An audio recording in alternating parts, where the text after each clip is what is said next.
So there are a number of tracking systems that are in use throughout the United States and Canada.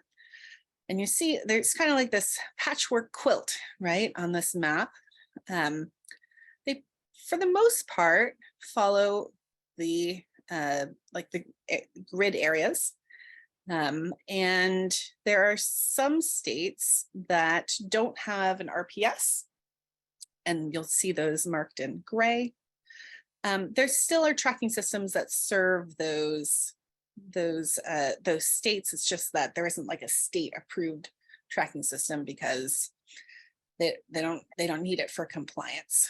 All of these tracking systems emerged over the years, typically because they were needed for compliance reasons for renewable portfolio standards or RPSs. But the voluntary market uses all these systems as well. The only one that we're going to ignore in our conversations today is NevTrek in Nevada.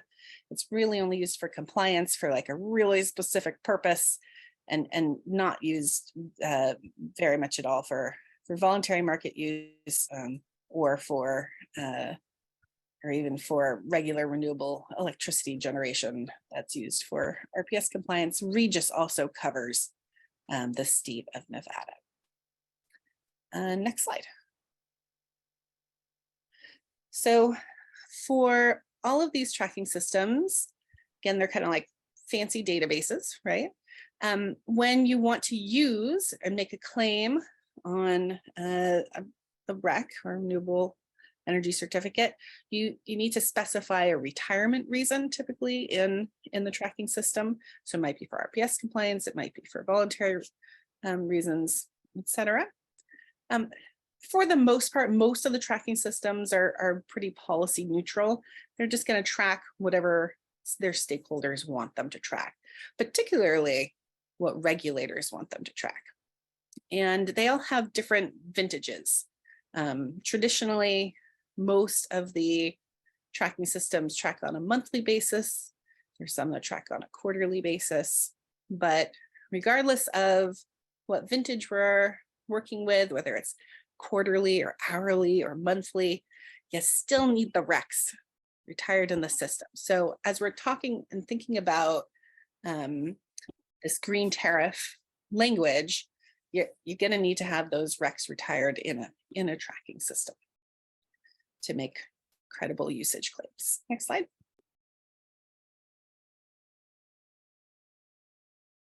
There are different types of systems. So for the systems in the Northeast and Mid-Atlantic, for NEPL GIS, for NIGATS, and for PJM GATS, those are all generation tracking systems. And a little bit later in the call, Greg is going to be talking about some of the benefits of having an all generation tracking system as well. That means everything's included, particularly if it's part of the independent system operator in that area. So that includes renewables, including large hydro, includes nuclear, includes fossil fuels. All of the other tracking systems just track renewable energy or other types of alternative energy. Some of them also track large hydro if there's a market and approval by regulators in that state. Next slide.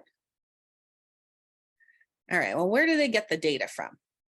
There are four main sources that are all, these are all called qualified reporting entities. At least the first three are called qualified reporting entities, or QREs.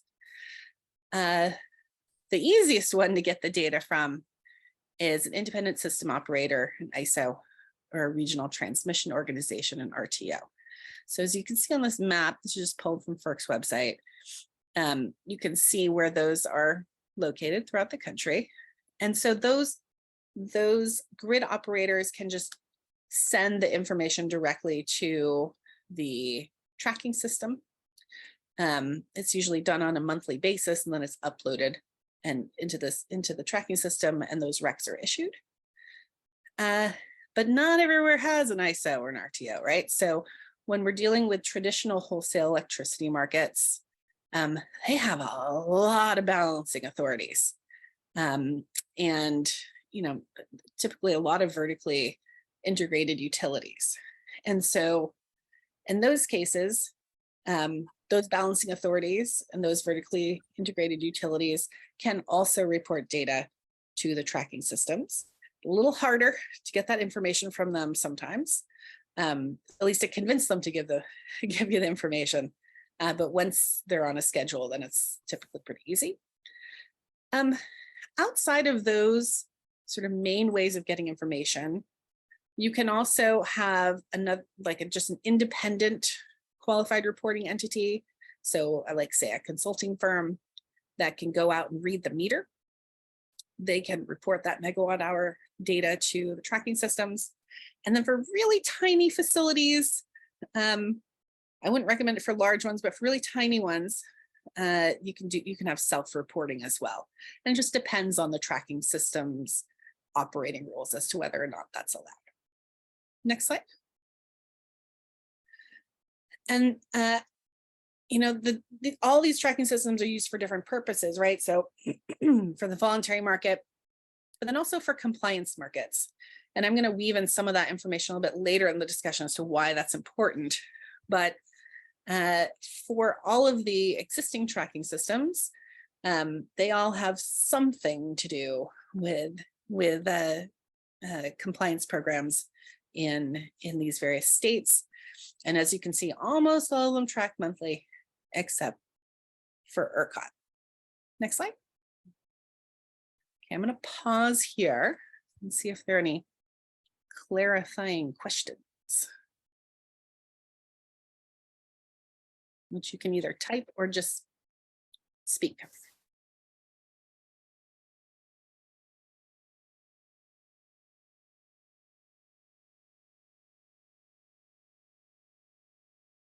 All right, I guess I explained it perfectly. Hey, Rachel, this is Adam Diamante at EPRI. Yeah. I do have one question. I'm aware that often the ISOs and balancing authorities have errors in their data that they then fix down the road, months, potentially years down the road. So I'm wondering how the tracking systems deal with data that is preliminary out of the ISOs and then gets finalized sometime down the road. Yeah, a lot of them have a schedule that is kind of long for actually issuing the certificates in the tracking system. So because they're using market settlement data, you're right, sometimes there is that back and forth, right? And so most of them, not all of them, are on like a 90-day cycle. Some are on a shorter cycle. Once the recs have been issued, there typically aren't any changes made, but typically the data is pretty good that comes from the market settlement data. But if there are big changes that need to be made, then the QRE can coordinate with the tracking system and then make, coordinate with the tracking system, make those changes. But it's not very often that a lot of changes are made. Rachel, there's a question from Hallie Kramer.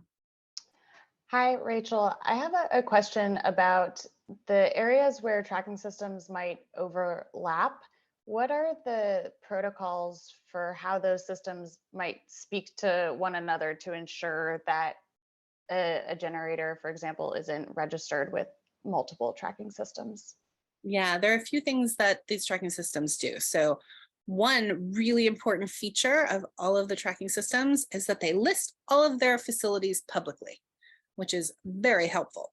And so when a new facility is registering in a tracking system, if there is that chance for an overlap, the tracking system operator can easily see in the other system if it might be an issue or not, and they can do some coordination to make sure there isn't double registering of assets. There are some tracking systems that stick just to their territory. They only track in certain states and that's it. There are 3 tracking systems that track it outside of what their traditional territory would be. So that's MRETS and NAR and PJM GATS. And so they have a little bit more work to do when they're making sure that it's only been registered in one location. Does that help, Holly? Yes, thank you. I don't see other questions. I think you can move along there, Rachel. All right, next slide. Let's get to the good stuff. So what we did over the past couple of months was we undertook a project to try to figure out where all these tracking systems are with their plans and their capabilities, their goals for tracking on a more granular basis. Next slide. And so I conducted interviews with all of the tracking system operators to learn a little bit more about, what they're currently doing, because there are some that have made a lot of progress and some not so much. What their existing workflows look like. They don't have any workflows. What would they need to have happen to shift to tracking on an hourly basis? And then we talked a lot about challenges and obstacles, stakeholders, and also timeframes. So if they chose to move forward in the future with tracking on an hourly basis, about how long do they think it would take? Next slide. First, let me just touch on the different types of stakeholders that the tracking system operators identified as being interested in this type of information. So tech companies, especially if they had data centers, some hydrogen producers, specifically green hydrogen producers and other types of stakeholders, the federal agencies that are interested in matching on a 24/7 basis for Executive Order 14057. And then utilities and trade associations that are serving those three types of stakeholders of tech companies, green hydrogen folks, and federal agencies. What was interesting to me was that some of the single state tracking systems, I called them up. I was the first person that had ever asked them about hourly data. No, they didn't even know that this was like something that anybody wanted. And so that was a little surprising to me. Next slide. Okay, so this is a lot of information, and I'm going to go sort of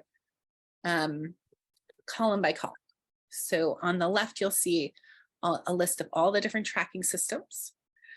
Then you can see whether they're a single state tracking system or a multi-state tracking system. And there are a lot of differences in the types of challenges and capabilities and goals that the tracking systems have, depending on whether they're single state or multi-state. You can see whether they do track only renewables or if they are an all generation tracking system. And then whether or not they have some sort of hourly functionality currently available. So there are three tracking systems that have already moved forward with implementing hourly functionality. That's MRETS and NAR and PJM GATS. I'm going to talk a little in the next slide. I'm going to talk a little bit more about, I could just do that now, what I mean by full versus partial functionality. So when I think of full hourly functionality, that means you have tradable certificates that are issued on an hourly basis. They have an hourly vintage, and they can be retired by anybody in the system, any type of account holder, like as an hourly certificate. Partial hourly functionality is you can view the hourly information, but the certificates aren't fully tradable between market participants. So what that might look like is maybe when you retire the certificates, it's still a monthly vintage, but you can still see all the hourly information. So you could still make hourly claims if you wanted to. Or maybe you can trade to certain types of stakeholders or market participants, but not everybody. And you may, if you're a buyer, you might not be able to choose, okay, I want to retire that hour, this hour over here, and this hour. You just gotta retire the whole batch. So you can go back to the previous slide. Okay, so that's what I mean by full versus limited functionality for hourly tracking. And you can see that MRETs and PGM GATs, they're part of the way there. NAR does have full functionality available, but it's just on a pilot basis. So that's not widely applicable to their system.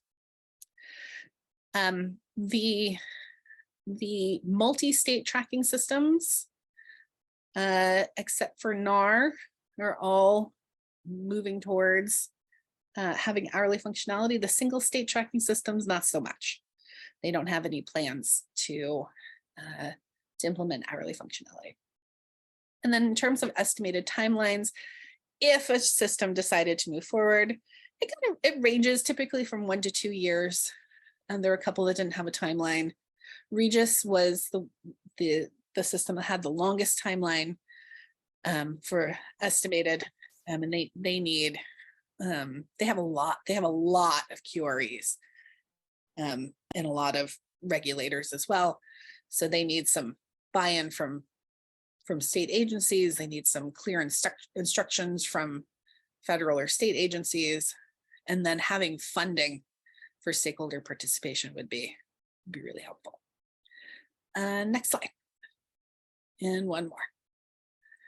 Okay, let me go through what the three tracking systems that have hourly functionality, what their capabilities currently are.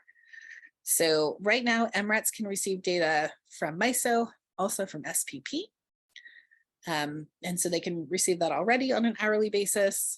They can also get information from other types of QREs throughout the United States, but they do have some restrictions as to where they can track. So they cannot track in any states that have that are all generation tracking systems. So not in the PJM region, not in New England, not in New York. And then they're also not allowed to track in the Western region and Regis's footprint, unless Regis specifically asks them to track information for a particular generator. The functionality for retiring certificates in MRETs is currently still on a monthly basis. You can see all the hourly data in the system, particularly for MISO and SPP. And then they do have plans to be able to have those tradable certificates Q3 or Q4 of this year. And they're also open to working with other systems in accordance with energy tag procedures. Next slide. PJM GATS also has some functionality. They're getting information from PJM, and you can view all that information in the system. But the way those transfers happen, it's really particular right now. They're working in the future to have more tradable certificates, but for right now, if you're a generator,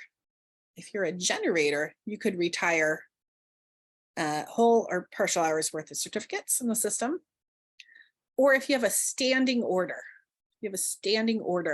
with another party, then you can upload a CSV file, and then it splits out the those hourly recs to the different buyers. But the buyers can only see what they purchased, which is good. But the buyer can't choose, like, I would like this hour, please, and I would like that hour and this hour. They just get whatever is how it's split in the system. Next slide. And then for NAR, they're just still in pilot mode right now. They are getting data from SPP. They can receive information outside of SPP, but no one is asking them for that yet. And similar to To MRETs, they cannot track in any of the all generation tracking regions. So not in New York, not in PJM, not in New England. And then for their functionality, they the generator has to choose. They have to choose. Are they going to go hourly? Or are they going to go monthly? They're going to get all their data with a monthly vintage, or are they going to get all their data with an hourly vintage, and no switching back and forth. And then those hourly certificates can be retired, can be transferred, and can be retired. They don't currently have any plans though to expand. They don't, the sense that I get from them is they don't see a need right now in the market. Next slide. So for all those systems that don't have any plans to add functionality for tracking on an hourly basis, the main drivers that they identified as what would be needed, they need approval from their state PUCs. Most of them, for especially single state tracking systems, need equitable funding solutions. And then they need to hear from stakeholders and understand that there's significant demand, that this is actually needed for their system, because they're not hearing that right now. All right, so issues and pathways forward. Next slide. I started to, I mentioned this in the previous slide about cost. So the multi-state tracking systems, they're fine. They don't necessarily need funding for their own operations to expand into hourly, although Regis would benefit from having funding available for their stakeholders, since their stakeholders are sometimes stretched very thin. But for all of the single state tracking systems, they identified cost as a barrier. So for example, NIGATS and ERCOT, NIGATS is funded by ratepayers. It's not fun. It's not like if you're in Regis or MRETs or GATS, where you're paying like per megawatt hour an issuance fee, and you're paying a transfer fee and a retirement fee. That's not how ERCOT and NIGATS are.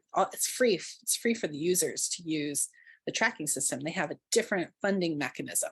So for NIGATS, it's funded by all the ratepayers.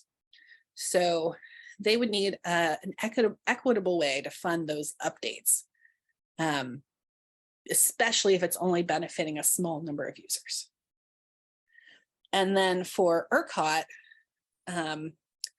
it's not funded directly by ratepayers. There's like a different charge that's assessed to some LSEs, but their ERCOT is not allowed to accept additional funding from a market participant to add extra functionality. It's possible that they could accept funding from, say, like the federal government or from state government, but not from a market participant like a utility or a buyer that wanted to add functionality. All right, next slide. And then for other issues that were identified by the tracking systems, regulatory oversight and goals, primarily because a lot of the systems were developed with a focus of being for RPS compliance. And some of those state systems, they have to get state regulatory approval before they can move on. And then there are other interactions with state RPS compliance programs. So even if we're thinking about a green tariff, for example, on this call for voluntary purposes, if you're tracking in the tracking systems and you have hourly data, what if a portion of that green tariff is going to be used for RPS compliance and is tracked on an hourly basis? Would the state regulator accept hourly recs? They might not. They might have already thought about it. They might not have thought about it. And so there are some questions about how all that is going to work with compliance versus voluntary markets. Next slide. I mentioned this before, but low demand. Some of these tracking systems are not hearing from folks that this is something that they need or want. And they're also worried about making it's a big change to make to their system. And they're worried about it only benefiting a small number of users for such a big change to the system. Stakeholder processes are also important. So most of the tracking systems have a certain stakeholder process that needs to be undertaken whenever a big change is made to the system. So typically that has to do with scope, and they want to make sure that the user's needs are, and especially the regulators' needs, are being met. Next slide. Data availability. If you're getting the information from an ISO, super easy, no problem. It's really easy. They have it, they just easily send it. But not everything is in that market settlement data, right? So you're still going to have facilities that are not participating in the ISO, even though they're within that territory. And also for those areas where you have vertically integrated utilities that are operating as qualified reporting entities, QREs, they may or may not be willing to share the hourly. Most of these issues are like it's not technical, right? Almost all the issues I'm mentioning, they're not tech. It's just a fancy database, right? It's all people problems. It's political problems. And so convincing the utilities to give the tracking systems what they need sometimes it's kind of hard. Next slide. The scale of the data needed was mentioned as an issue, just because you're going from 12 data points to 8,760. And there's some other, nitty-gritty technical issues that will need to be handled. A lot of these technical issues weren't seen as something that were big issues, but just stuff that needed to get figured out. Next slide. User confusion was mentioned by a number of number of tracking system operators, because they are constantly already getting calls from users that don't understand what they're supposed to do. And so there was a hesitancy from some of the tracking system operators around adding more complication to their system because of the already having user confusion. So some of them suggested like switching to monthly first and then going to, monthly matching. Like, so instead of retiring a batch of certificates on an annual basis, maybe going quarterly or going monthly for those retirements and then phasing in early. Next slide. And then less of a concern was just around integration with other platforms. Again, just a technical issue to make sure there's coordination with other types of platforms and APIs. Next slide. Okay. If you want to have hourly functionality, here's what needs to happen. You either got to get it, if this is for areas that don't have no plans, they have no plans to implement hourly functionality. You either get it passed by the state legislature or needs to be required by the PUC, or you go through a stakeholder process. They're like, you submit a change request, there are committees that are involved that debate the pros and cons of it. Ultimately, the oversight body for the tracking system decides whether or not to implement it. Usually it's the PUC. So you probably want to talk to some of those PUCs. And then the tracking system needs to allocate resources to make sure that they can actually make the change. Next slide. In terms of timelines, again, right, when I talked about like technical issues versus political issues, the technical side is pretty quick. It's usually less than a year that the tracking systems estimate to be able to make the changes. Regis has a little bit of a longer timeline. I think it's because their system has been down for quite a while because of a big software change. So I got the sense they're a little hesitant. Stakeholder engagement and approval is what's going to take a lot longer. So typically less than 2 years, except for Regis, which has some additional complications. Next slide. So in terms of, current status and timelines, just to reiterate sort of what we've talked about, originally the tracking systems were set up to track monthly or quarterly data. We have MRETs, PJM, GATS, and NAR able to have some sort of functionality for tracking hourly data. It's hard right now for the single state tracking systems to understand why they'd want to implement hourly functionality right now. It's also harder for them to implement it, particularly related to costs. And most of them, once they decide to make that change, for the most part, most of them will only take about 1 or 2 years to implement the functionality. Next slide.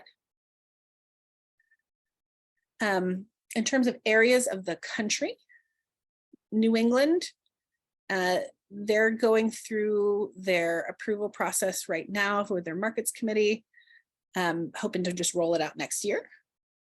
New York has no plans to implement hourly functionality.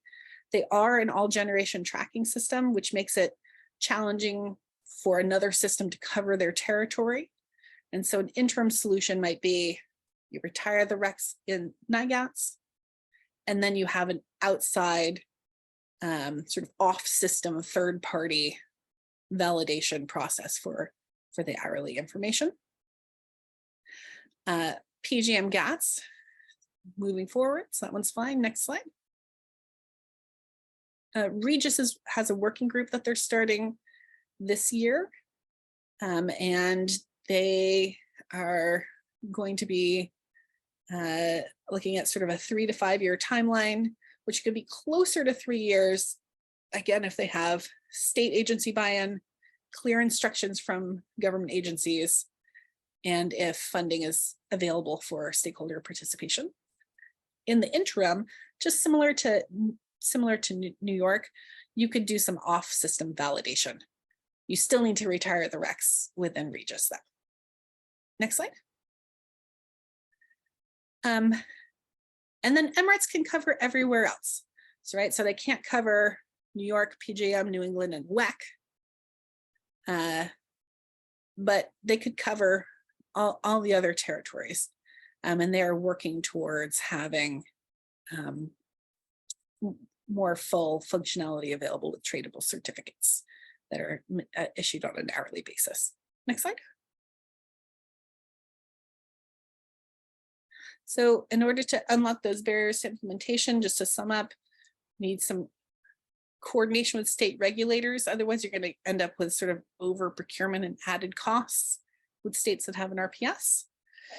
And if you're interested in moving these discussions forward, you probably want to engage with those tracking systems that don't have plans to implement functionality and submit a change request. Next slide.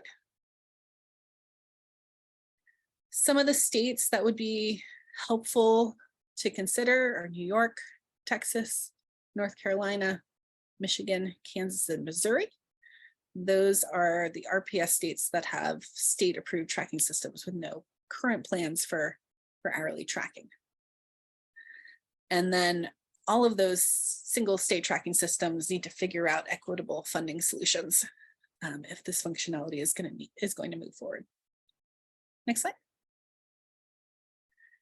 And then just a following best practices reminder for everybody.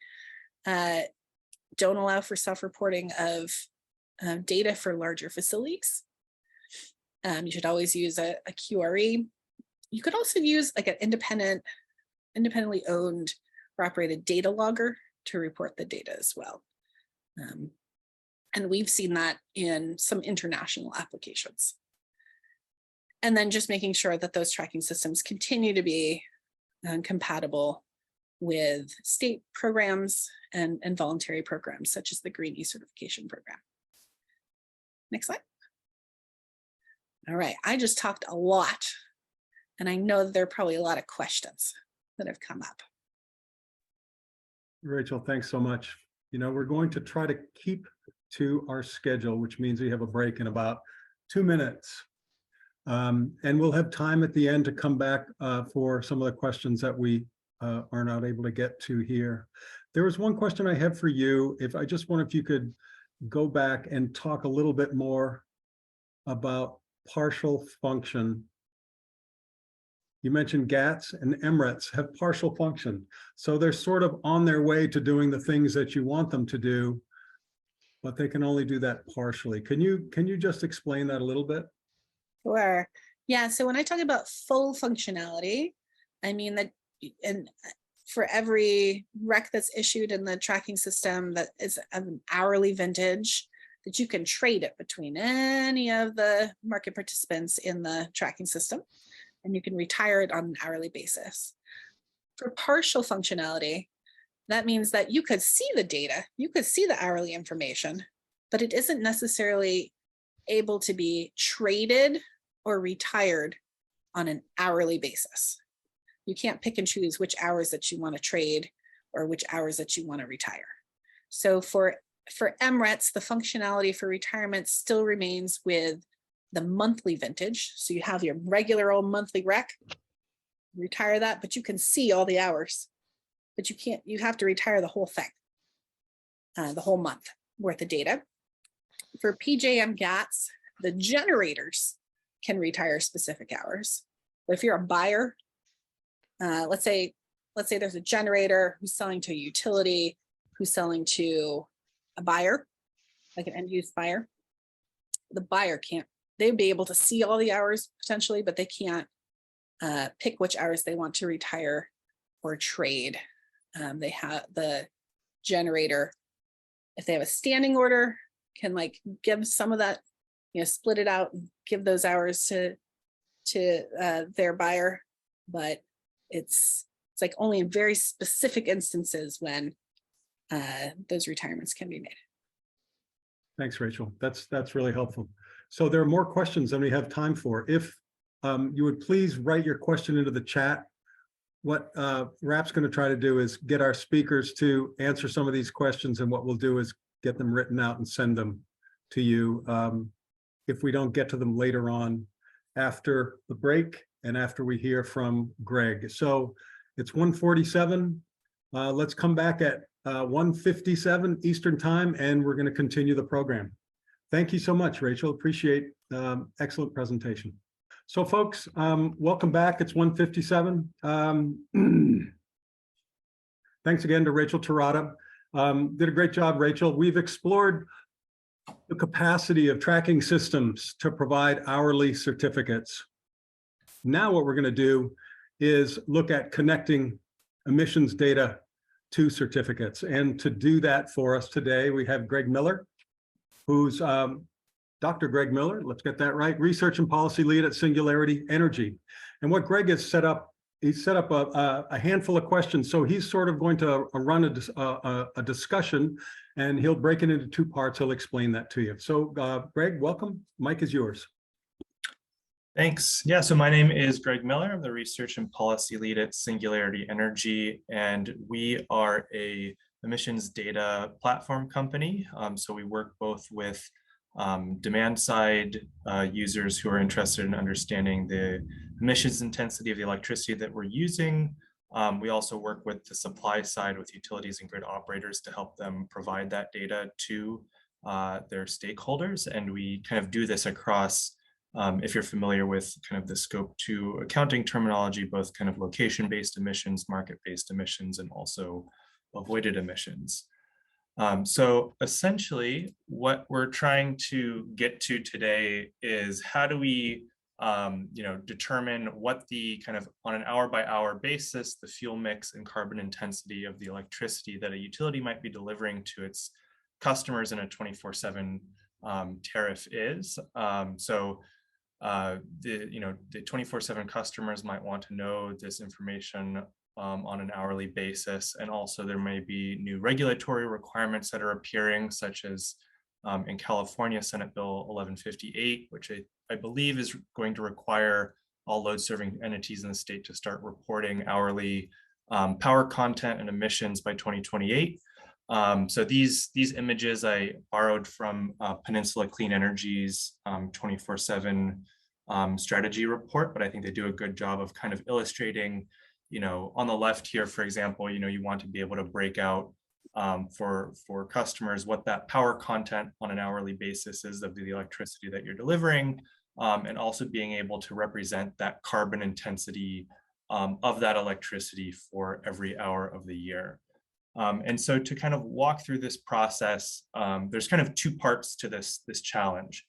So first, you need to have accurate data attached to the certificates themselves. And I'll mostly be talking about granular certificates throughout this presentation, which just refers to that kind of hourly resolution certificate. So the first part of the presentation, I'll go through that and we'll pause for some discussion and Q&A.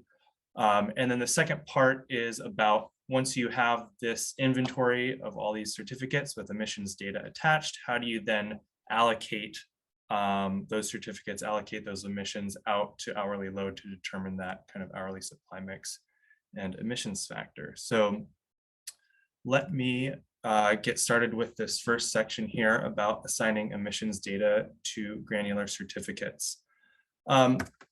So basically, there are multiple ways that or sources that this emissions data can come from, whether it's coming from reported data or various types of calculations. So I'll walk through this. I think that the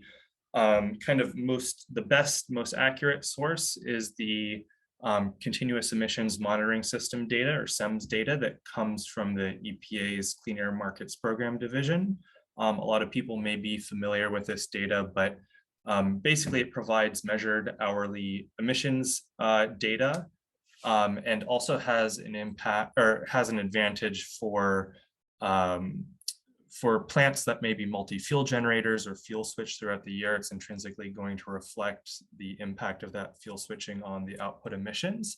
And the idea of using this data is that you could use this EPA data to just attach kind of these verified emissions numbers to the certificate itself on an hourly basis. The limitation of this data source is that it's generally reported publicly quarterly on a 1 to 4 month lag from the operating date of the generator. So it's not going to be available in kind of near real time, but all things considered, a quarter lag isn't too bad. The other limitation of this data is that it's generally only available for larger generators with a nameplate capacity greater than 25 megawatts. So a lot of smaller generators don't report through this program and may not have data available through this program. So a second approach for attaching emissions data to granular certificates would be to calculate it using a generator specific heat rate curve. So this approach would involve multiplying the generator's output by plugging that into the heat rate curve function. It tends to be very accurate, and I'll have a slide after this that kind of dives into this a little bit more. And it can also be calculated in near real time using just generation data, which is another advantage.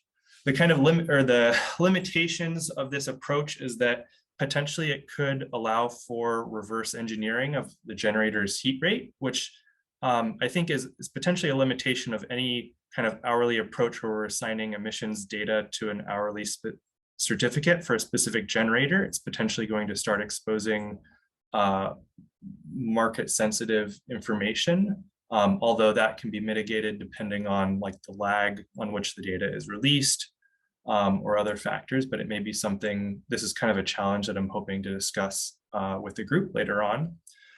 For, then generators that don't report this hourly sums data, it will be less accurate, and it would also generally require information from multi-fuel generators about which fuel they're currently burning, so that the appropriate emissions factors can be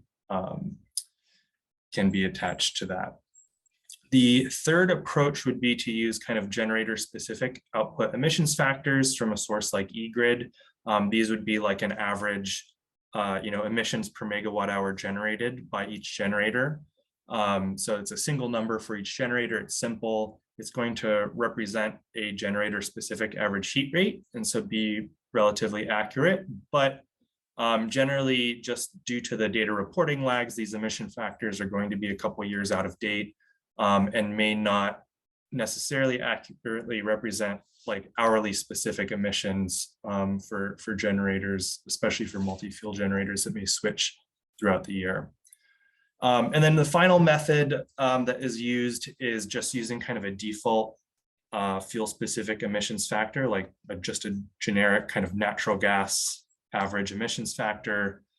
This is simple, but it's going to be really the least accurate of these approaches because it doesn't reflect any kind of generator specific heat rate or efficiency parameters. So it may be kind of under or overrepresenting the actual emissions that are associated with that generation in a specific hour. So one of the things that we've been doing as we've explored this data is looking at, how well can we attach emissions data to these certificates, or just to hourly generation data kind of in near real time using these different methods. One of the things that we've done is a couple pilots where we've looked on a limited basis so far about how well we can estimate these generator specific emissions just using generation data. And what we've found is that using generator specific heat rates, which we've been able to derive through a data set that we published, this open grid emissions data set, which provides kind of historical hourly operating data at the plant level.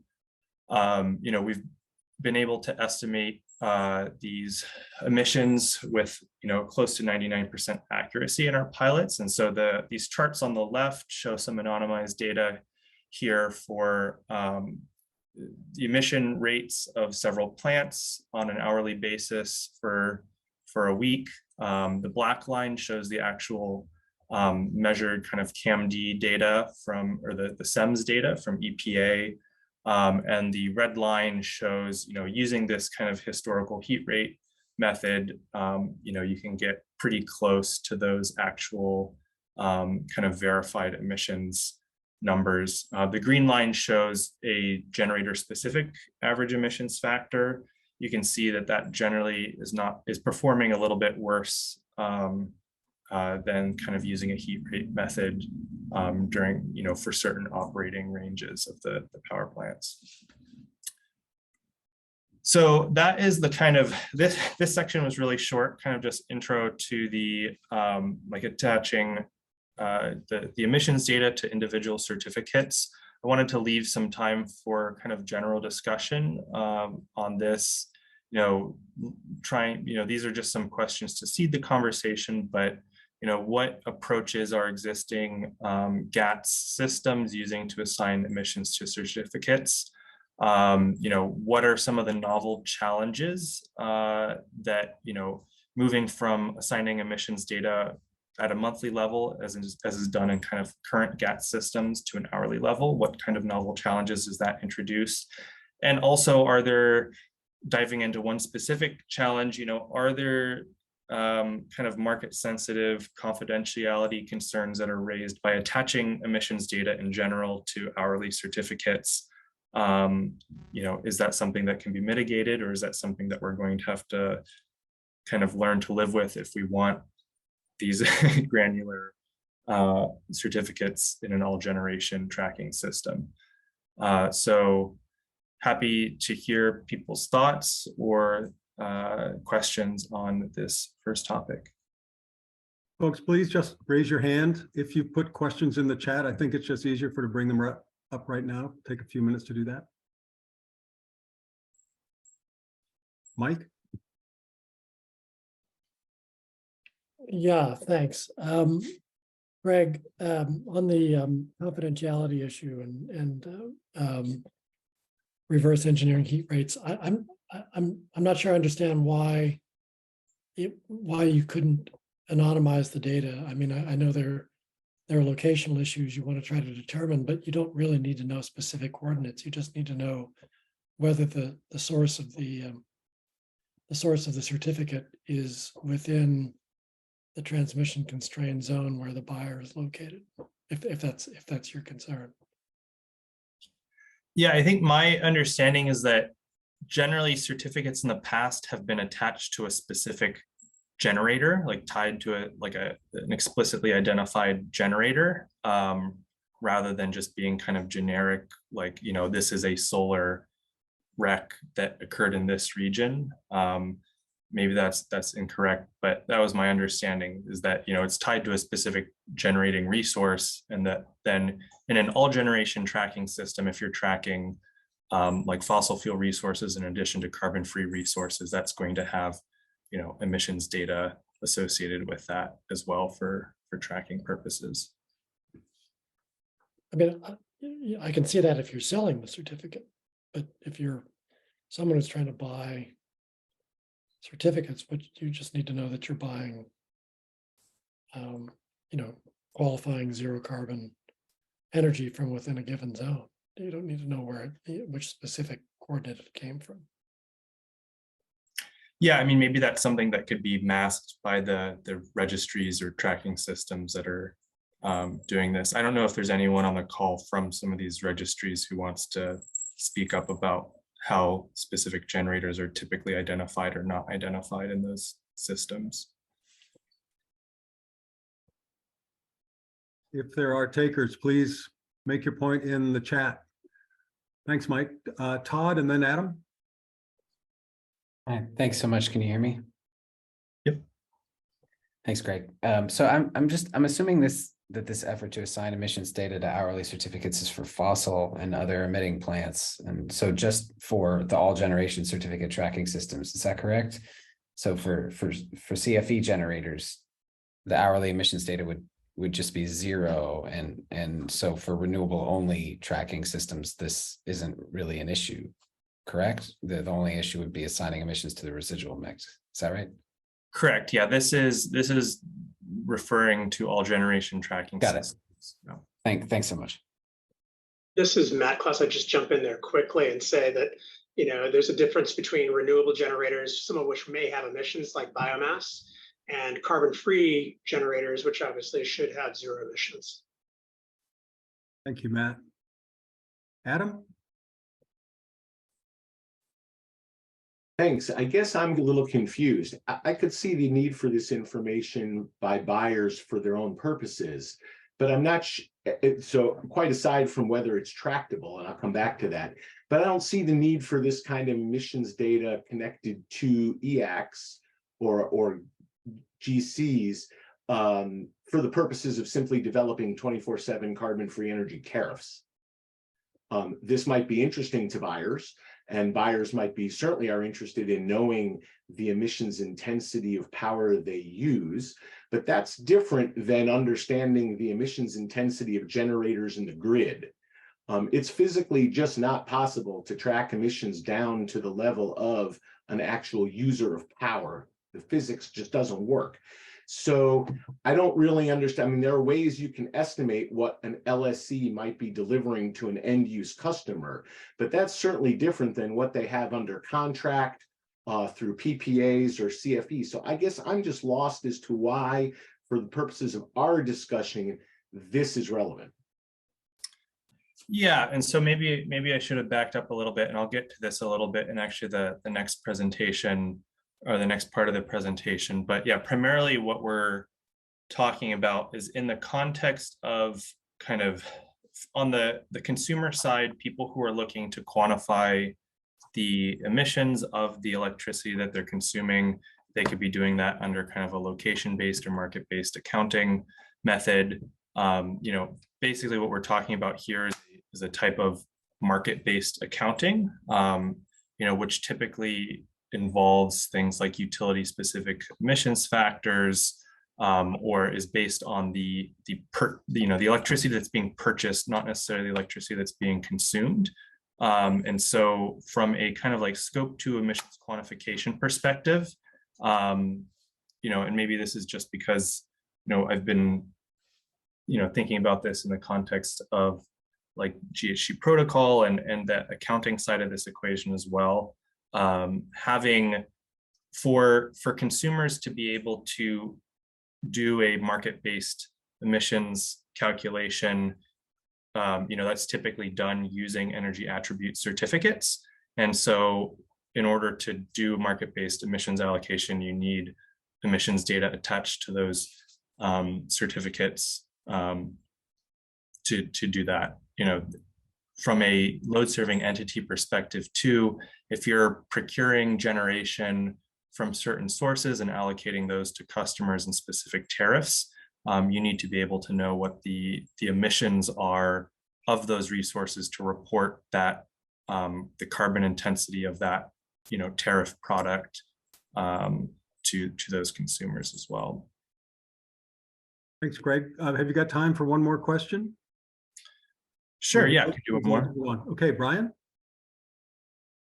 Hey, Greg, great presentation. Thanks for the insights. I guess I was confused, I think maybe as others were, about how the emissions data would be used or what it would be assigned to. So you said earlier, I think, that this would be germane to an all attribute tracking system, and you'd be assigning emissions to an attribute assigned to like a generator that is producing emissions. I guess I was thinking that you'd be calculating sort of system-wide emissions and attaching some emissions intensity data to an attribute from a non-emitting generator, right? To kind of give a buyer of that attribute a sense of what the grid emissions intensity was at the time, so they can do calculations of avoided emissions and such. And I just want to be clear, is it either or is it both? Yeah, I mean, I could see value in either. I just was curious if just wanted to clarify that. Yeah, what I was talking about here was just assigning information, like verifiable information about that is a attribute of the generation that is happening and reflected by that certificate. So it'd be like literally the emissions coming out of the stack of a fossil fuel generator in that hour associated with that 1 megawatt hour of production, or however you decide to serialize it. I know that there was some discussion in the chat about tracking at the kilowatt hour or watt hour basis, but whatever the emissions associated with that unit of production that is tracked by that certificate would be the information that I'm kind of mostly referring to here. There have been other discussions about attaching some sort of avoided emissions data about the grid to a certificate, but that type of data is not really an attribute of the generation itself. It's an attribute of the system, and so may or may not be appropriate to include on the certificate itself. So yeah, I'm just talking about the specific attribute of the generation. Thanks, Greg. Feel free to move on to the second part of your presentation. Perfect. And so, yeah, I think maybe the second part of this presentation will also address some of these questions in this context that people were confused about in the first part. So the second part of this presentation, I'm going to focus on, okay, assuming that we have, an inventory of, certificates for generation, how do we then allocate that data to specific tariff customers, or to, like, if you have a 24/7 tariff, how do you allocate generation to your load to determine what that customer's kind of tariff specific emissions rate or fuel mix is. So again, this is just, repeating that same slide that I showed before, but you might want to be able to show both like the fuel mix breakout or the emissions intensity of that electricity that you're procuring on behalf of that customer and tariff. And so again, kind of going back to this distinction between market-based versus location-based emissions. So location-based emissions kind of are in a more modern, updated sense are based on, or consumed emissions are based on tracing the carbon intensity of the power flows through the system. And so this is kind of answering the question of like, what's the emissions of the electricity that I consume? What are the emissions associated with the power that's flowing to me through the power system? And you can kind of see an illustration of this on the left side here of this carbon flow tracing that we can do with location-based emissions and see what is that carbon intensity. This has nothing to do with contracts. It has nothing to do with purchases. It's just based on power flows and generation and where that power is going through the grid and where it's being consumed. On the other hand, we have market-based emissions, which is, and these are both kind of come out of GHG protocol scope 2 accounting terminology, but market-based emissions is based on allocating contracts or EACs to end consumers of electricity. So this is kind of getting at the question of what are the emissions of the electricity that I purchase or that is purchased on my behalf by my utility, for example. And so in this case, basically what you're doing is rather than actually tracing physical power flows, you're just taking your contracts, you're looking at the generation, you're kind of splitting it up into, in the case of granular certificates, kind of splitting it up into blocks, megawatt hour blocks, and then allocating those certificates out to consumers based on some sort of business logic that you're saying, this is what, based on this tariff design, this tariff structure, this is what this consumer is getting. So that's kind of like setting this up. What we're talking about here for 24/7 tariffs is not really location-based, it's more kind of on the market-based allocation side of things. So these are some of the things that as we've started to try and build out systems and scale systems to do this 24/7 tariff allocation, things that we've kind of learned from just a pure data perspective, like what makes this easier or harder to achieve, like from building this out from a data perspective. This isn't necessarily meant to be policy recommendations. This is just kind of like our wish list as a company who's focused on providing this data, what would make it easy to do this efficiently and accurately. And so these things are that we'd want universal all generation tracking of granular certificates. This is kind of a necessary step for accurate tracking and allocation, but insufficient by itself, because we also need rules for how to do this allocation on a 24/7 basis. Ideally, we'd have all generation or all certificates allocated to all load in the system. That includes both like self-consumed load by the utility and end-use consumers as well. We found that tracking and accounting for these certificates on the same time scale, for example, hourly, actually simplifies the allocation process rather than tracking some customers on an hourly basis, some customers on an annual basis. There's some simplification that you get from kind of doing some sort of hourly allocation for everyone and then doing some true ups at the end of the year for those who don't care about the 24/7 matching. The fourth kind of lesson is that doing some matching of market boundaries for these certificates or having some level of kind of deliverability considered also kind of simplifies this accounting process as well. And I'll get into that in a couple of slides. And then finally, we need some standardized rules for tracking energy storage in a 24/7 context. Like what role does energy storage play in moving certificates from 1 hour to another hour, or how does that accounting process work as we see systems with increasing amounts of energy storage that may be used to allocate these certificates to 24/7 customers. Okay, so universal all generation tracking, we think from a data perspective is necessary. Without all generation tracking, that is tracking certificates and emissions for fossil generators as well, we're going to have to rely on imprecise residual mixes for tracking non-renewable generation. And I say imprecise just because there's no actual,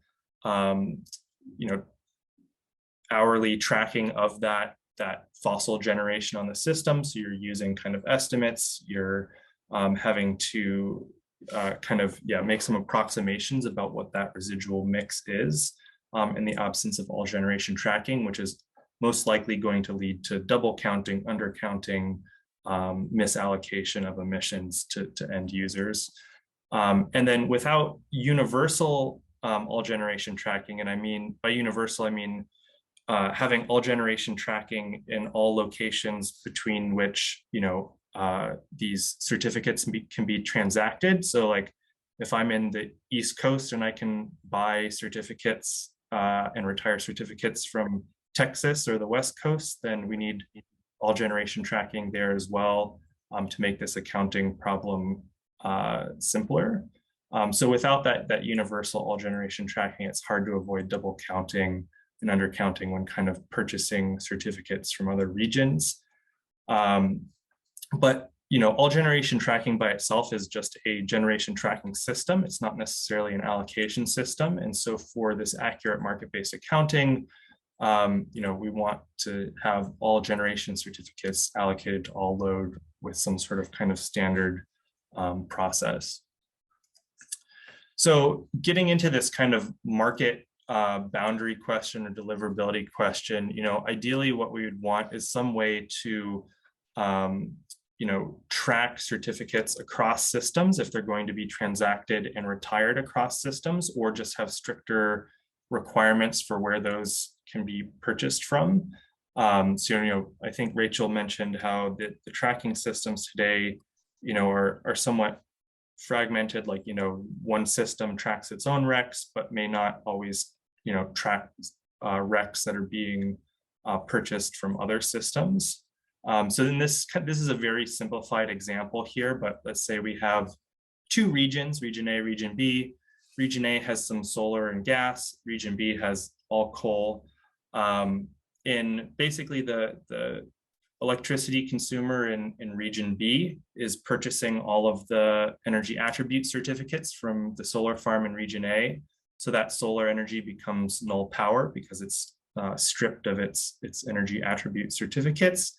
And then kind of under the current accounting approach best practice, that null power would be assigned the residual mix of the region A system, which would be gas. But if the customer in region B is then claiming to be 100% solar powered because of the energy attributes that it holds, basically the coal emissions that it's kind of consuming on a kind of locational basis basically disappear from the accounting system, unless there's some way to either swap or like allocate those coal emissions to region A as part of their residual mix, or maybe limit the boundaries within which these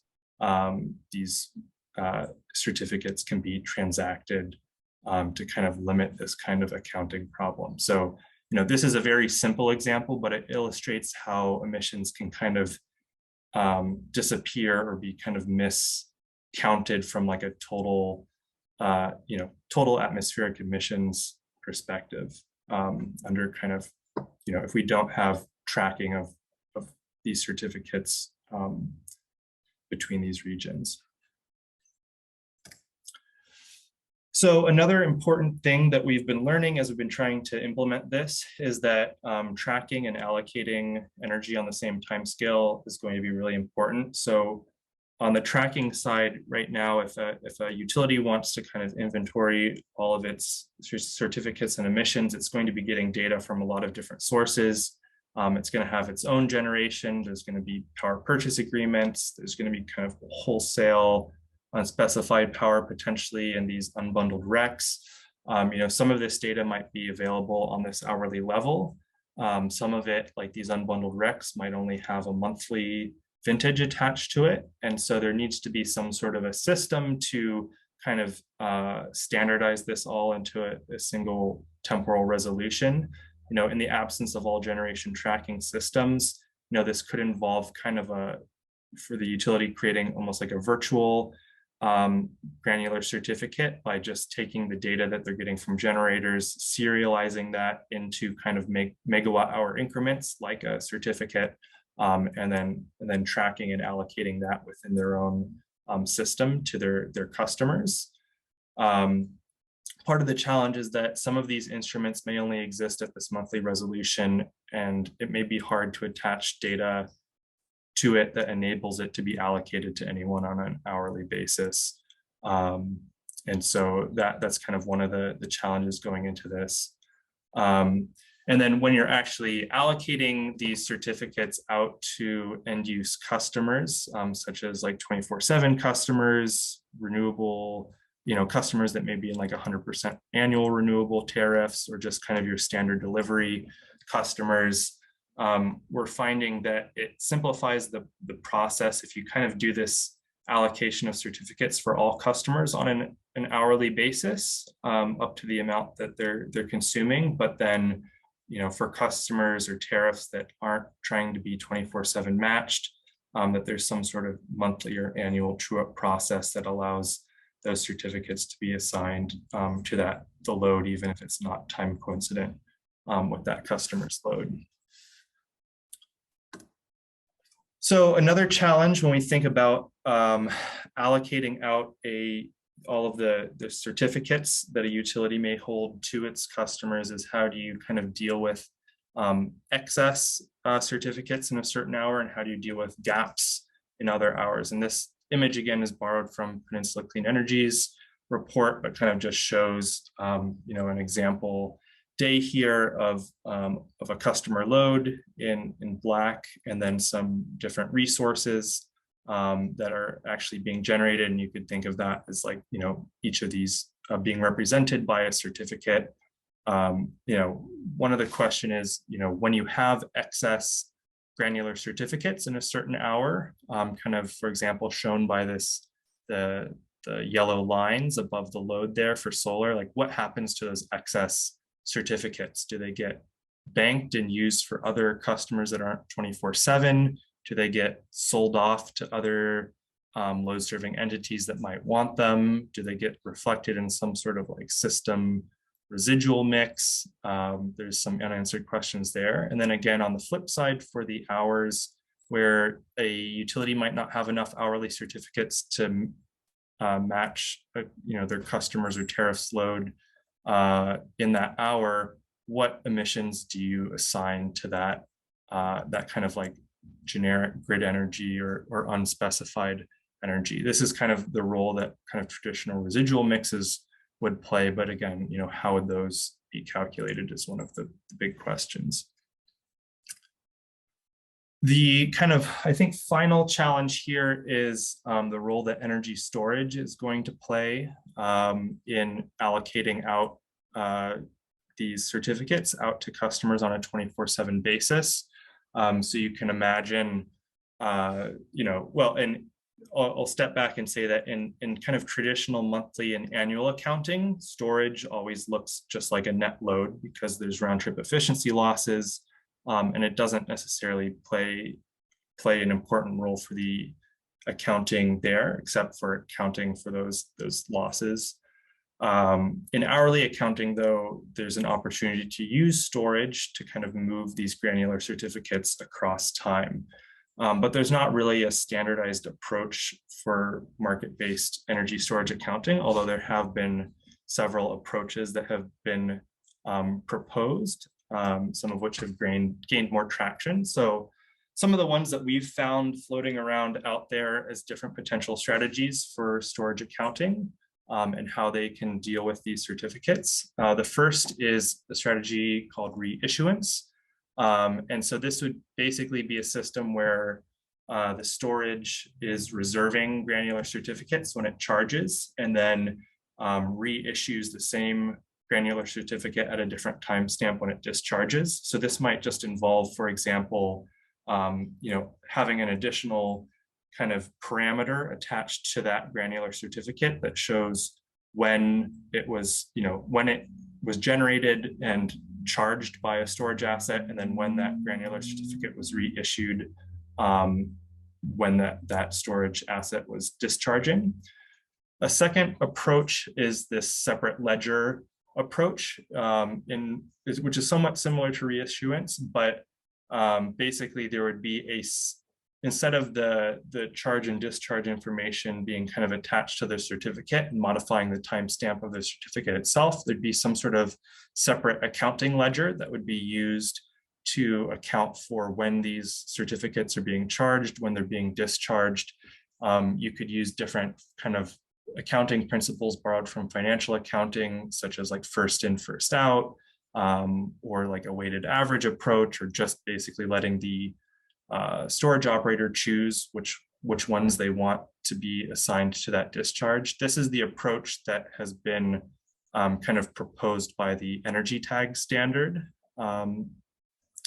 A third approach would be just to treat storage as generation, and registries would essentially just issue a granular certificate whenever for each megawatt hour that the storage is discharging.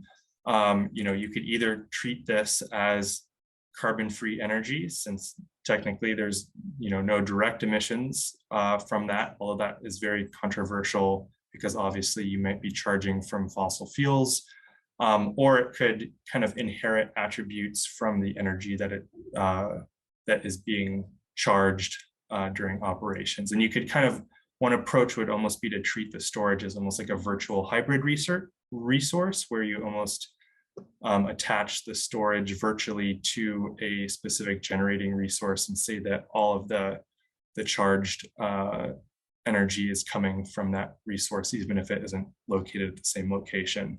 Obviously, that would require some sort of coordination of the dispatch of that resource with the dispatch of the resource that it's virtually attached to. And then kind of a fourth approach would be to treat the storage almost like as a virtual behind the meter resource, in which you're using the storage dispatch to essentially just modify the customer net load profile, to shape that in a different way, and then allocate granular certificates to that modified net load.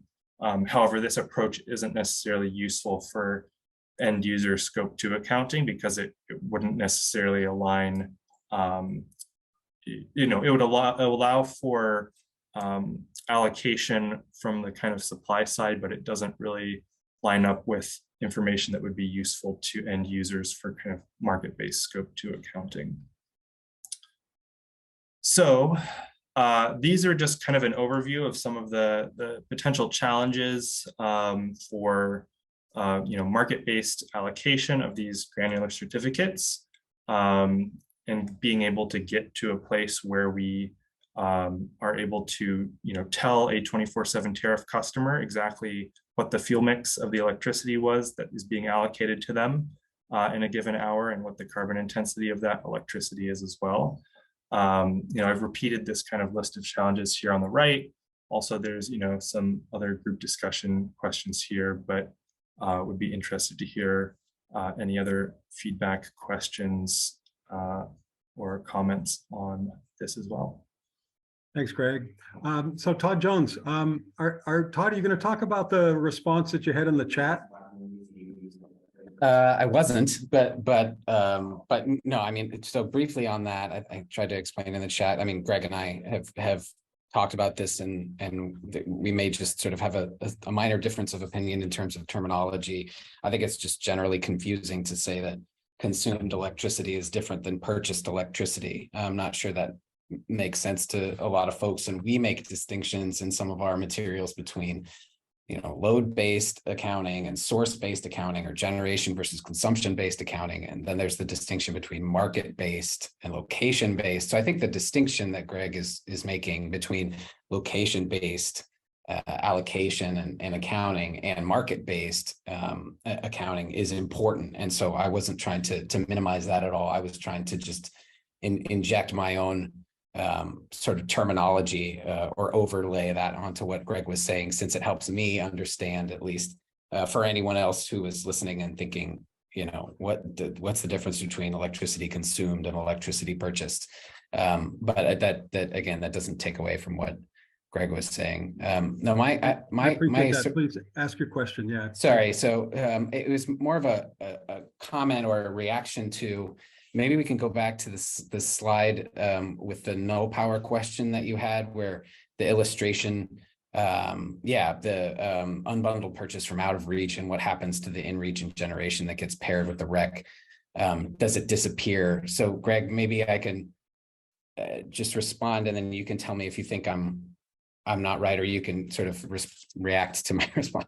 So with respect to whether it disappears or what happens. So first of all, I just want to just clarify that, what a customer two is doing in this case, pairing unbundled recs with specified coal is not allowed in Green E, for example. So there may be some standard based restrictions to that. And two, what happens is the coal gets reallocated to the other customers in region B. It doesn't disappear. And this would happen automatically if there's an all generation tracking system, except if customer two has the coal certificates, which it would need in order to claim coal.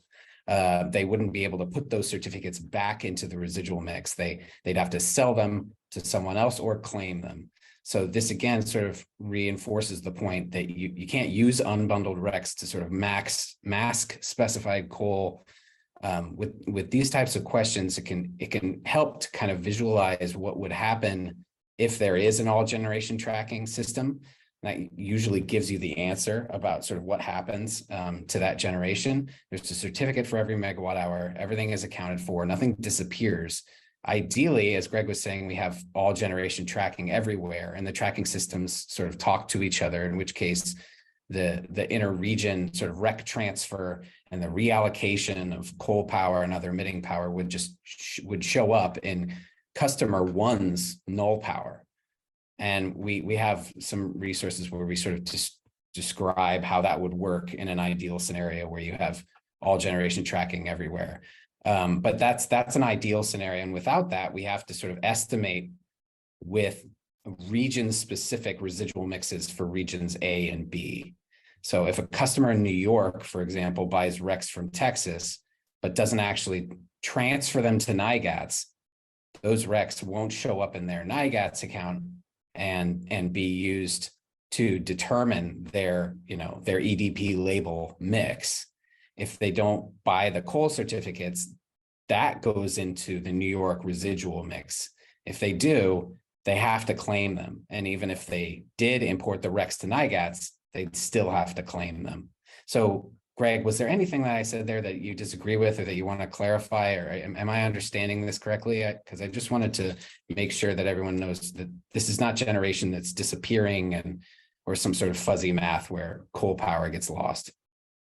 Yeah, no, I think that makes sense. Again, this is a super simplified example, and in reality, there'd be more than just 2 loads and 3 plants in the system. I guess maybe the one situation, or like maybe what I was thinking here was like, if this coal plant is being it's not like contractually purchased by customer 2, but it's being delivered through standard delivery by their utility.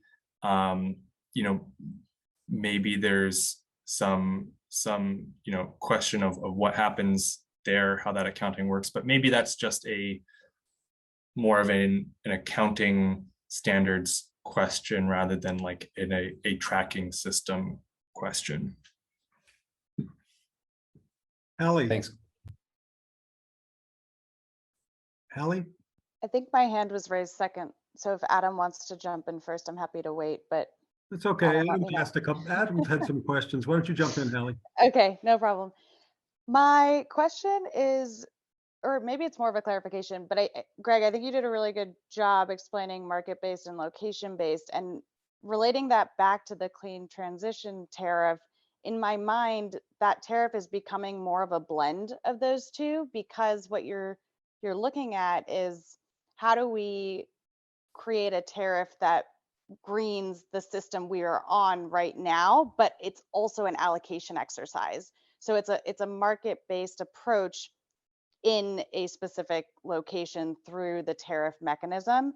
And so for me, that's kind of what stands out most about the relevance here where if we have a tariff in a given location, the challenge is how do we make sure we're allocating market-based emissions, but within that location? And I think your point here is if you have very clear boundaries on what that location is, it makes it simpler. So not as much a question, but a re-emphasis of that point, which I think is important.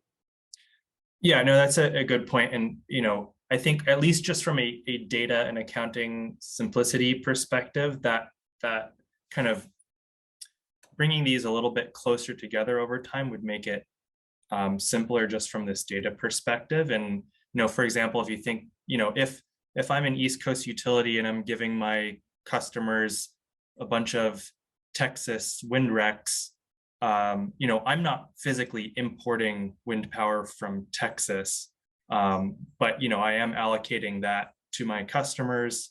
And so like what, there's a question of, what role do like imports and exports and like considering the physical system kind of play in this market-based allocation? Like, should certificates be kind of moved through the system according to some sort of basic power flow principles, or just, even considering imports and exports, for example, between systems or balancing areas? But yeah, those are, I think that having some alignment between these two kind of systems, could potentially help simplify some of the math. Thanks, Greg. So with a few minutes that we have left in this part of the discussion, I'm just wondering if anybody out there who hasn't spoken yet, has any high-level observations about the two presentations they've heard today. How have they helped you understand the challenges we're facing? The challenges being faced by tracking systems, assigning emissions data in that context?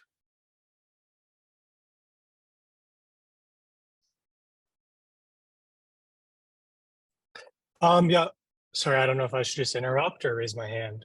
Go ahead, Mark. Yeah, I think one of the things that we also haven't talked about today is data standardization, how we get generation data from ISOs is different across ISOs. So SPP presents us hourly data in a much different fashion than MISO does. And I think that's a big thing we also need to look at when we're talking about these issues, is how data is given to us and how that data is accessed. Thanks, Mark. Others? Yeah, I just want to emphasize what Mark said. One of the hardest things when you're making a big change in a tracking system or setting up a tracking system, like one of the roles we play at CRS is we work internationally helping folks develop tracking systems. The hardest thing is getting the qualified reporting entities, the QREs, to give you the data in the way you need it and want it. It takes forever. And so I appreciate your comment, Mark, about standardization is really helpful. Thanks, Rachel. Michael, you had an observation? Yeah, hi Dave, hi everybody. Michael McCrae, Greenhouse Gas Protocol. To answer your specific question, Dave, on has these presentations been helpful and useful? Absolutely, yes. We are, as you may know, in the process of revising and evaluating the Scope 2 accounting standards. Big surprise, all of these things have come up from stakeholders in our process as well. And so understanding technical feasibility, implementation questions, what would it take, is one of many considerations, in addition to, is it the appropriate, is it the accurate, is it the right step to do? But the depth and breadth of the technical analysis, the implementability questions are incredibly valuable. So mostly just wanted to respond to your specific question. Yes, this has been incredibly helpful. I'm looking forward to more in future discussions on the topic. Hey, thank you very much, Michael. So we're at about 2:48 Eastern. I'm going to hand this off to Nancy Seidman. Greg, thank you so much for that presentation. Excellent job. Really appreciate it. Thank you. Dave, you want to see if we have some other general comments and questions from folks before we move to closing? Is that? Sure, certainly. Yeah, But I'm happy to hear from others on what they've heard. And in particular, if you were on our call a month or so ago with where the great presentations from Neil and Killian, how you see the issues that we were discussing there about attributional consequential accounting working with information that we got today. So, or if you weren't there and still have some comments based on today, that's also fine too. I want to thank Rachel and Greg for both for really helpful presentations.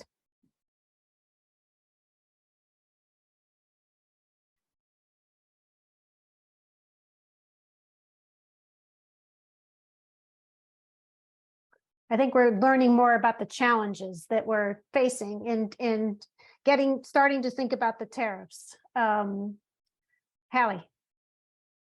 I know my voice has already been heard, so I was waiting to see if anyone else wanted to jump in.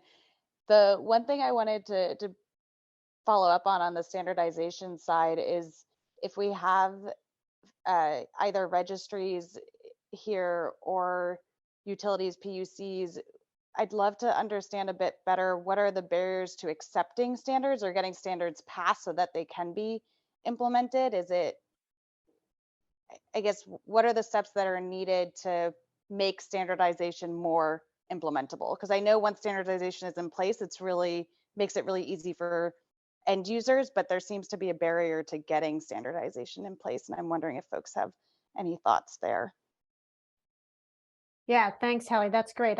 Dave and Jess and I are also talking about where we're going to be going in July. So that's also, I think, helpful to us to think about some next steps. We frankly had talked about whether we want to talk more about tracking systems and tracking system improvements or some other aspect of this. Susie.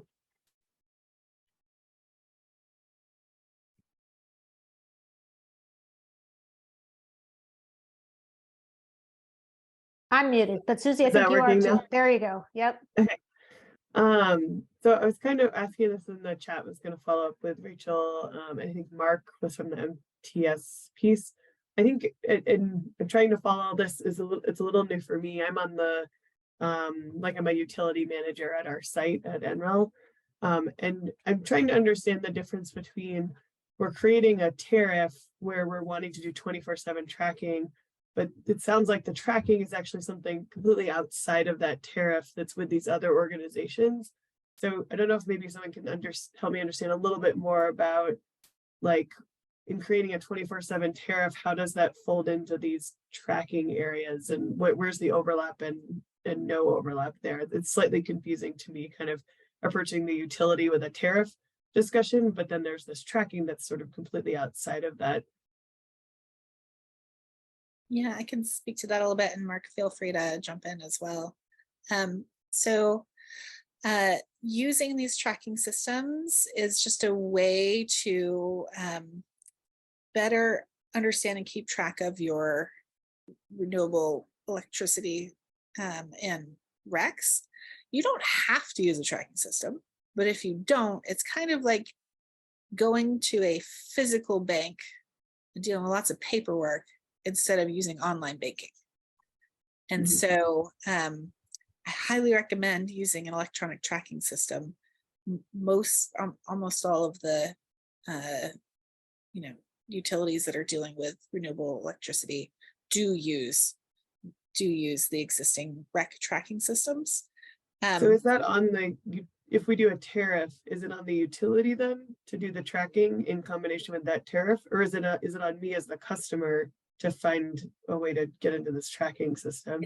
It's on the utility. So what they would do is they would, if they have a particular facility that they're sourcing from, or a whole portfolio of facilities that they're sourcing from, they would make sure all those facilities are registered in the tracking system. The tracking system issues all of the RECs, and they would be retired on the customer's behalf. Some really large buyers have their own tracking system accounts. So the Googles and the Apples of the world, they have their own tracking system accounts. Smaller players, they don't have that. And so it's recommended that you get it Greenie certified. So the Greenie certification program is operated by CRS. And one of the things we do is we have those sellers, those utilities go through an annual audit of all their supply and sales to make sure that there's no double counting, no double selling, and no double claiming. So that even if you as a buyer don't have your own tracking system account, it's okay. We're behind the scenes checking to make sure that everything has been done appropriately and meets high sustainability criteria as well. But we're relying on the data from the tracking systems. We're not a tracking system. We don't operate a tracking system. Right. Okay. Helps a little bit. Thank you. Yeah, no, great question, Susie. It's kind of we have these existing systems. Are we going to improve them to go to this next step? Or is there some other way? As Rachel says, do you want to just keep the pile of paper yourself? I thought it was a great analogy, Rachel, of the online banking versus taking all your checks into the bank. I don't want a pile of paper for sure. Right. When I first started working at CRS many years ago, we literally just received piles of paper. Yeah. And it was not fun. I would not recommend it to anybody.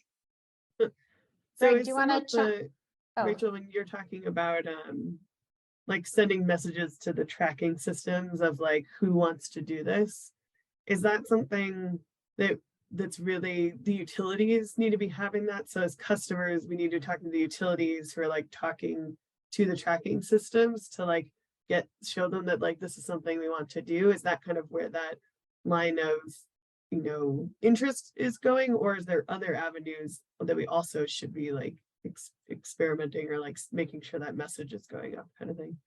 Yeah, the tracking systems are really open to talking with folks. And so it's okay if you talk with them or your utility as well. Hearing it from multiple folks is useful, I think, for them. Also talking with the state PUC, because they're going to have a lot more leverage with the tracking system operator, would be very helpful.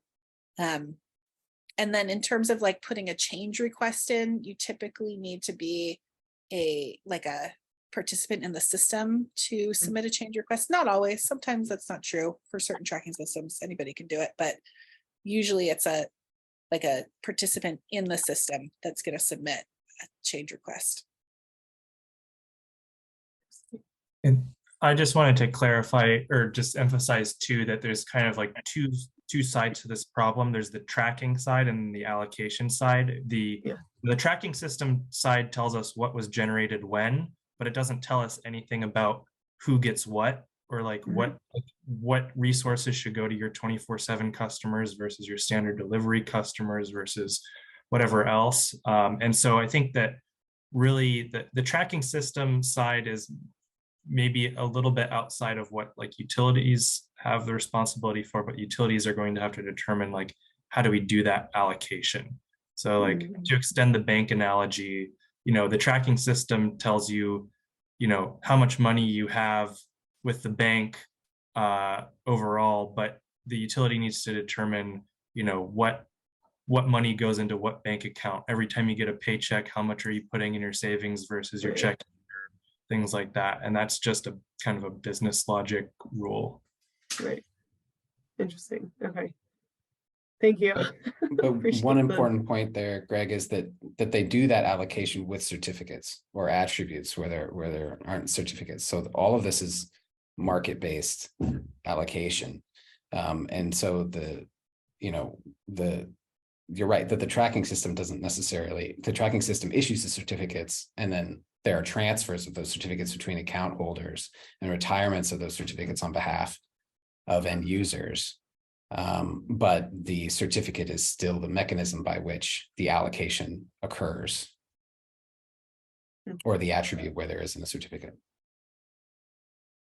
I guess sort of following up on Haley's question, then like how you're talking about it in sort of this banking context, is that like in the banking context, it seems like there's an understanding and good playing between all the entities, so I can transfer my money between banks, between entities. It's like very sort of feels seamless on like the user side, whereas it feels like on the rec side, that standardization of like moving things and like connection, that isn't really built, and that's part of the hurdles and issues that you're all talking through.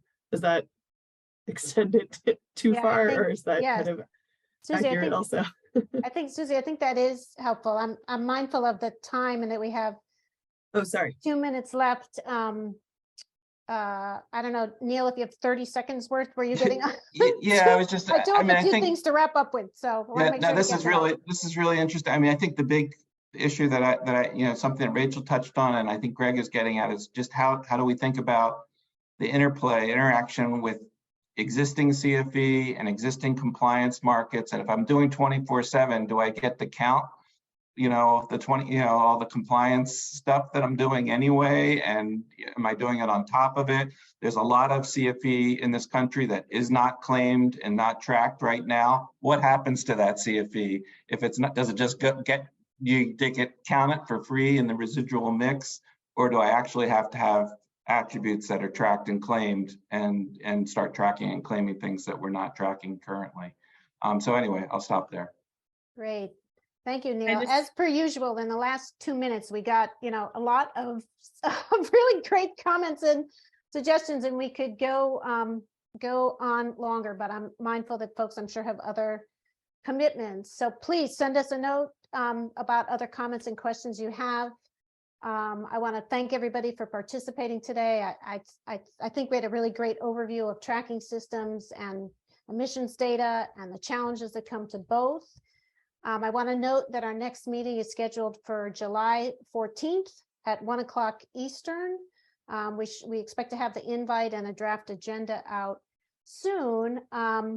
At that meeting, I think we're probably going to be revisiting some of the issues and challenges that came up today, building on today's discussions as well as last month's. And as Jess mentioned at the beginning, we're hoping that this work group can start to think more concretely about translating emissions issues into tariff language. By that, I mean tracking and emissions issues. So we may use July 14th to get a jump start on that, which will support the larger work groups efforts.